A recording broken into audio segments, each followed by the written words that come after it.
Hi, Brian from Backyard Groceries. Here today I'm using the last of the light, so pardon the darkness of the video, to show you how to prepare your beds for garlic. So the ideal temperature to plant garlic is 50 Fahrenheit. I'm reading about a temperature of 48 in the evening, so I'm going to assume that's a pretty good time. Or another way to gauge is 4 to 6 weeks before the ground freezes. Now that's not the frost date, that's generally after the frost date. So the first thing we want to do is take back any mulch that we might have on the surface of our bed. Now, some of the things that I do to increase fertility depends on the soil we're dealing with. So once we've selected the place that we want to plant our garlic, we have to prepare the site. Now what I'm starting with here is a low-lying part of my raised bed, which is predominantly clay. I made this bed about 3 years ago, and it's been growing. This is the third season that it's had crops growing in it, and although the organic matter and the nice brown or black crumbly texture, there's a lot more to that, has made its way into the soil, I want to increase the amount of air spaces in my clay-based soil, as well as give my garlic bulbs plenty of room to grow with ease. So the idea here is to stir in this snow-looking stuff, which is perlite, expanded rock, and to add some compost.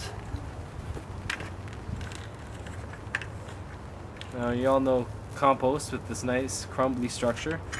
Now to this compost I've added some fish bone meal, which is high in phosphorus.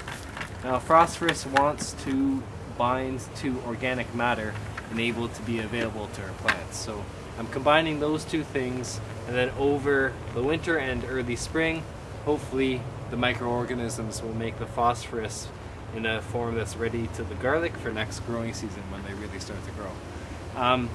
So with the compost, I'm going to add equal parts of peat moss based. It's used potting stuff. So I believe this was growing basil, so I'm going to throw in some of that as well to add more organic matter. And hopefully the peat moss will give a pH effect, so I'm trying to lower the pH of my alkaline clay soil. Now if you're somebody who likes to plan out everything, an easier way for you might be to lay the garlic on the surface of the soil, then come by with the spade, make your slice, and put in your garlic. So I'm putting my garlic about 3 to 4 inches down, only because the soil has not settled yet. Ideally, you'd want to make your garden bed and then wait about 2 weeks for your soil to settle down, the air spaces to come roughly to about where they're going to be for the growing season. Right now, this is very fluffy. I just dug it up. It's going to sink down. So I'm digging my garlic a little bit deeper. If you have thoughts on that, please let me know. See how it worked for you. Part of gardening is about sharing, and one of the things I'm involved with is permaculture.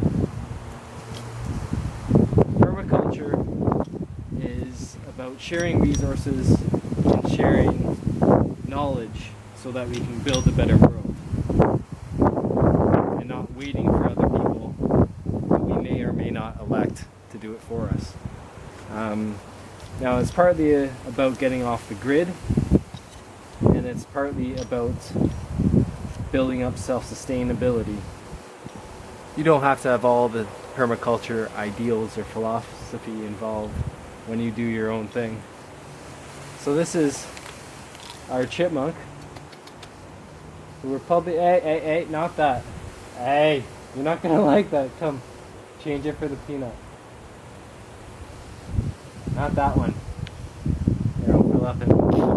If he eats that stuff, wheat berries, He's probably gonna leave my garlic alone. What a little thief. Huh? So sometimes our pets control us better than we do. Threatens to take my garlic if I don't feed him. Unbelievable. Okay, so I better get this planted before he gets back. One way to do it is with your shovel, tree planting shovel, or hand, which I said before. This is my tree planting shovel. I'm going to start a blog with 50 uses for the tree planting shovel. You stay away from my garlic.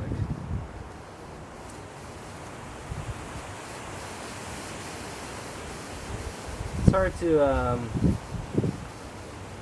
enforce discipline on the kids or animals when they're not quite at that logical stage yet.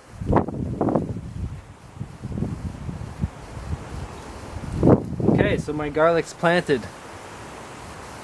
One of the equally as important tools to use when you're doing anything in your garden is records. So I've drawn a little map here about where I've planted my garlic. I have to update that. This has been a video from Backyard Groceries about how to grow your own organic heirloom garlic right in your backyard. If you want to take your growing skill to the next level, please feel free to contact us. We meet you where you're at, where your skill level is at, and try to bring you to the next level. So anywhere from just buying a bag at the local Home Depot and throwing it into your garden, or throwing your extra potting soil into the garden and hoping that your vegetables will grow, that's awesome, that's great. But if you really want deep and nutritious vegetables where you can save seed from and share with your neighbors and have them go, wow, this is great food, you have to know how to do it right, and even go so far as to get soil tests from your local extension in the US or your local university, which would be our case in Canada. Okay, so this is Brian from Backyard Groceries. Keep growing, stay safe, and be political on a municipal level, because we need to keep our food free and ourselves.